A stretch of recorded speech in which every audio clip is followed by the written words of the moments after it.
Assalamualaikum warahmatullahi wabarakatuh. Pada kesempatan kali ini kita akan membahas tips jitu untuk mengetahui kebutuhan customer dengan memanfaatkan diagram model value proposition canvas. Di sini kita akan bahas apa itu value proposition canvas, tujuan serta pemodelan. Nanti ada contoh-contoh tentang salah satu startup di Indonesia, yaitu bagaimana sih mereka melakukan analisa terhadap customer serta produk atau layanan yang diberikan dengan memanfaatkan value proposition canvas. Yang pertama, apa itu value proposition canvas? Jadi value proposition canvas sendiri merupakan sebuah diagram model yang digunakan untuk mengukur suatu produk atau layanan. Tujuannya adalah apakah layanan atau produk tersebut sudah sesuai dengan yang dibutuhkan oleh customer. Biasanya value proposition canvas ini digunakan untuk menyempurnakan produk atau bisa juga untuk produk yang baru. Value proposition canvas merupakan bagian dari BMC atau business model canvas. Jadi di dalam BMC itu sebenarnya terdapat beberapa hal gitu ya, beberapa poin. Nah, salah satunya adalah kita ambil dua buah parameter yang akan menjadi value proposition canvas. Tujuan dari value proposition canvas ini adalah mempermudah perusahaan untuk mengetahui kekuatan dan kelemahan dari produk atau layanan yang berasal dari sudut pandang customer. Untuk menciptakan bisnis yang dapat tumbuh jangka panjang, harus memiliki sebuah produk atau layanan yang benar-benar dibutuhkan oleh customer, serta dapat memberikan benefit. Artinya di sini sudut pandangnya adalah dari sisi customer ya. Jadi kita tidak hanya sekedar menciptakan produk atau menciptakan layanan, tapi untuk benar-benar memastikan nih bahwa bisnis kita itu bisa bertahan 5 tahun, 10 tahun, atau 15 tahun yang akan datang. Maka orientasi dari produk atau bisnis yang kita bangun adalah berdasarkan kebutuhan customer.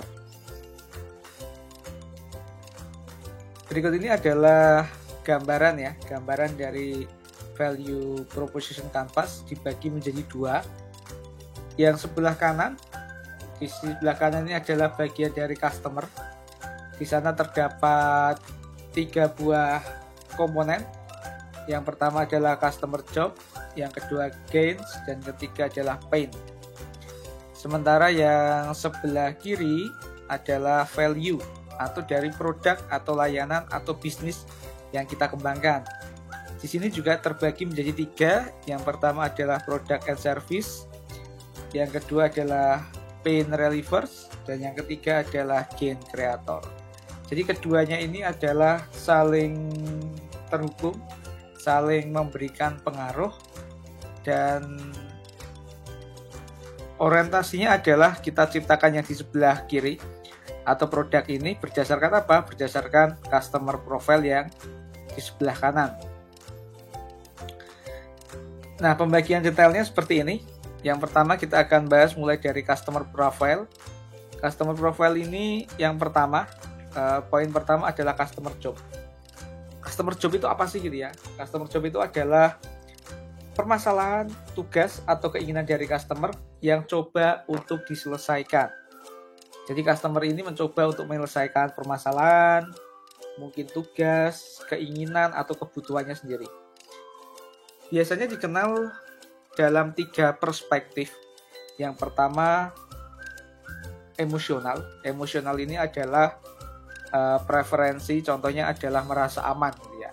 Jadi dengan melakukan ini, dengan menggunakan ini misalnya merasa aman, kemudian merasa nyaman, kemudian merasa yang lain, artinya secara emosional, rasa senang gitu ya, happy dan seterusnya.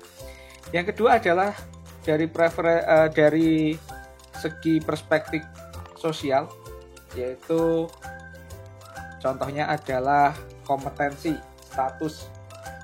Jadi misalnya sebuah layanan kemudian setelah mengikuti ini menjadi mahir gitu ya.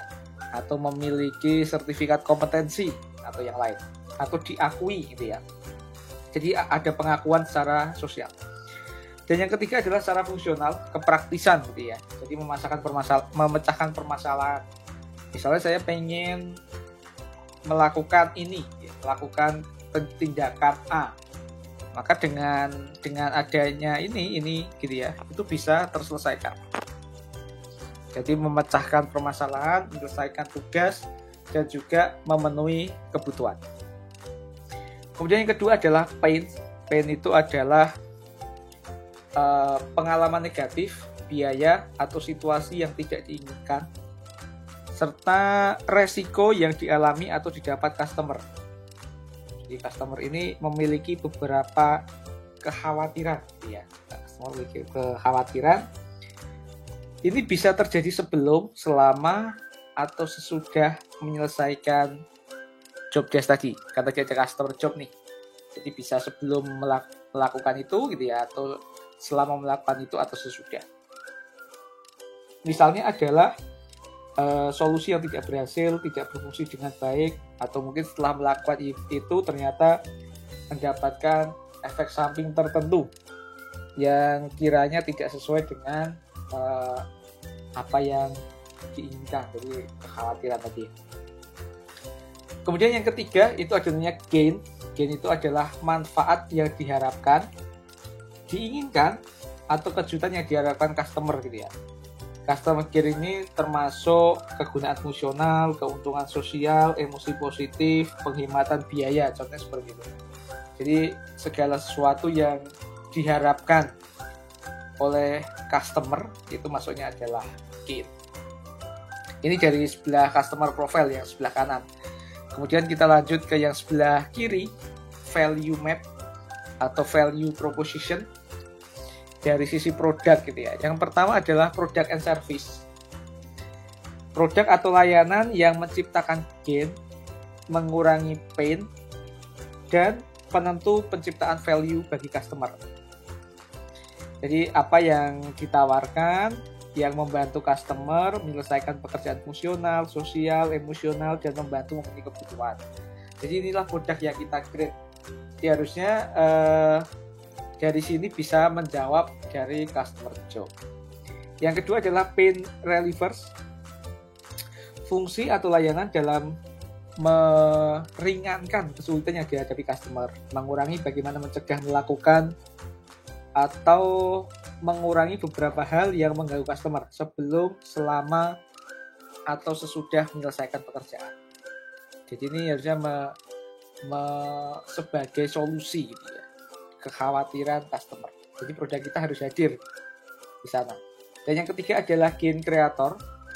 Gain creator ini adalah nilai ekstra, poin lebih, keunikan, atau value yang ada di dalam produk atau layanan. Nantinya akan disampaikan ke customer. Ide utama dari bagian ini yaitu menemukan sesuatu yang baru, unik, sehingga menambah pengalaman konsumen. Bisa juga memberikan sebuah kejutan, dalam artian di sini customer itu merasa happy atau merasa senang gitu ya. Nah, ketika kita lihat dari dua bagian tadi, customer profile dan value map, di sini ternyata keduanya saling terhubung gitu ya. Jadi preferensi yang ada di dalam customer profile itu harus terjawab dengan value map di sini. Jadi contohnya customer job itu tadi apa sih gitu ya. Kemudian ini harus terjawab oleh product and service. Ini harus mampu gitu ya. Kemudian pain ini harus diakomodir nih dengan pain reliever. Meskipun tidak semua gitu ya. Tidak semua, misalnya ada 20 pain nih. 20 poin di pain. Kemudian relievernya ya semaksimal mungkin, kalau bisa 20, bahkan kalau sekurang-kurangnya ya semakin sedikit gapnya semakin bagus. Kemudian gain ini kan tadi yang diharapkan dari customer, ini harus terjawab nih di gain creator. Bahkan kalau bisa gain creatornya memberikan yang lebih dari yang diharapkan oleh customer. Customer itu pengennya 1, gain creatornya kita berikan 3. Wah, seneng banget gitu kan. Harapannya cuma 1, tapi kita berikan sebanyak 3. Nah, berikut ini adalah contoh value proposition canvas dari Tokopedia. Saya ambil satu sampel ya dari Tokopedia. Yang pertama, customer job-nya adalah belanja produk dengan aman dan nyaman. Jadi keinginan pembeli cuma seperti itu. Keinginan dari customer adalah dia pengen belanja produk gitu ya dengan aman dan nyaman. Tapi si customer ini memiliki kekhawatiran atau pain ya. Yang pertama adalah ketika belanja online dia takut ditipu, takut adanya penipuan online. Jadi faktor trust-nya itu masih belum ada. Yang kedua adalah barang tidak sesuai. Ternyata membeli barang ini kok hasilnya tidak sesuai dengan ekspektasi gitu ya. Barangnya tetap dikirim sampai tapi tidak sesuai, mungkin tidak jadi kualitasnya atau mungkin pas pengiriman atau yang lain. Yang ketiga adalah kekhawatiran berdasarkan reputasi penjual. Ini penjualnya bagus nggak ya, beneran nggak ya, gimana ya, dikirimnya cepet nggak. Jadi kekhawatiran terhadap reputasi penjual. Kemudian gain atau yang diharapkan, keinginan dari customer itu apa? Yang pertama ketika pengen belanja produk itu adalah satu, harganya murah gitu ya. Yang kedua, ongkos kirimnya hemat gitu ya. Jangan sampai lebih mahal ongkos kirimnya daripada harga produknya. Itu yang menjadi ketakutan gitu ya. Yang ketiga adalah pembayaran mudah. Artinya metode pembayaran itu tidak menyulitkan customer tapi menjadi kemudahan. Nah, dari customer profile ini kemudian kita akan jawab di sini gitu ya. Yang pertama adalah layanan and service-nya adalah Tokopedia. Di belanja produk aman dan nyaman di mana? Tokopedia. Kemudian tadi ada kekhawatiran nih. Yang pertama penipuan online gitu ya. Itu terjawab dengan apa? Ada namanya REKBER, rekening bersama. Jadi konsep penipuan online itu adalah saya sudah transfer nih, tapi barangnya kok nggak dikirim gitu ya. Tiba-tiba diblok, ngilang dan seterusnya. Dengan adanya rekening bersama itu menjadi lebih aman. Kenapa gitu ya? Karena ketika melakukan pembayaran ditampung dulu nih oleh Tokopedia. Ketika barangnya sudah bisa dipastikan sampai, baru uangnya diberikan kepada penjual. Jadi dengan adanya ini sudah teratasi gitu ya. Yang kedua adalah barang tidak sesuai. Nah sebenarnya ini saya batasi ya hanya 3 poin, tapi sebenarnya bisa banyak jawabannya gitu ya. Yang pertama bisa dengan garansi.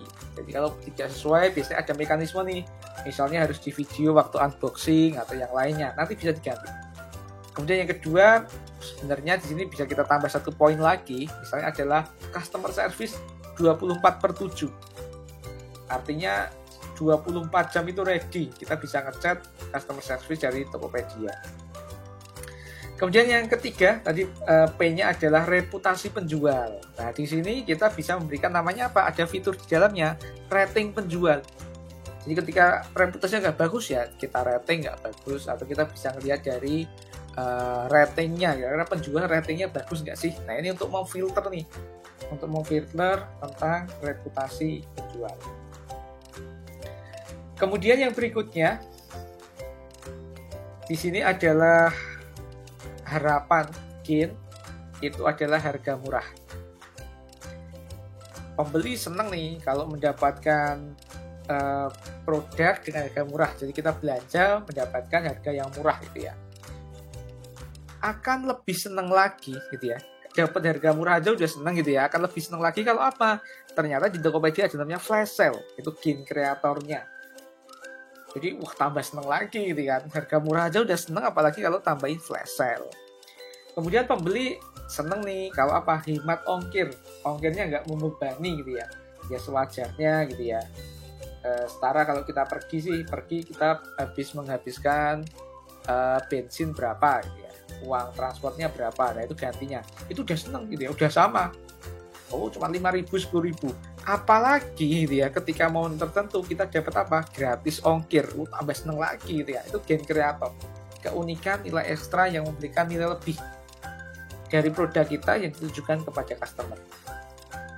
Kemudian pembayaran mudah gitu ya. Apalagi ketika diintegrasikan dengan dompet digital gitu ya. Jadi nggak perlu repot gitu ya, nggak perlu isi saldo sana, isi saldo sini, cukup menggunakan dompet digital. kita bisa melakukan transaksi di semuanya. Plus lagi misalnya ya sudah pembayarannya gampang gitu ya, hemat ongkir, gratis, harganya murah gitu ya. Kemudian kita dapat flash sale, gratis ongkir, dompet digital plus misalnya masih ada cashback. Wah, itu kan value-nya semakin tinggi gitu ya yang diberikan produk. Nah, itu adalah contoh gitu ya. Itu contoh-contoh yang mungkin bisa diambil. Ini hanya beberapa poin. Sebenarnya kalau kita mau gali lebih dalam lagi, itu bisa masih ada berapa banyak lagi poinnya. Ini juga masih ada banyak, masih luas. Karena dari customer profile itu ada banyak sekali yang bisa kita capture gitu ya, yang bisa kita capture. Ini juga baru dari sudut pandang pembeli, belum lagi nanti dari sudut pandang penjual dan seterusnya. Nah, sekian untuk pembahasan value proposition canvas gitu ya. Semoga bisa memberikan gambaran bagaimana cara menyusun gitu ya. Kemudian apa sih gitu ya, seharusnya dengan penjelasan ini sudah tergambarkan gitu ya, value proposition canvas itu sebenarnya apa dan apa manfaatnya. Sekian, semoga bermanfaat. Saya akhiri. Assalamualaikum warahmatullahi wabarakatuh.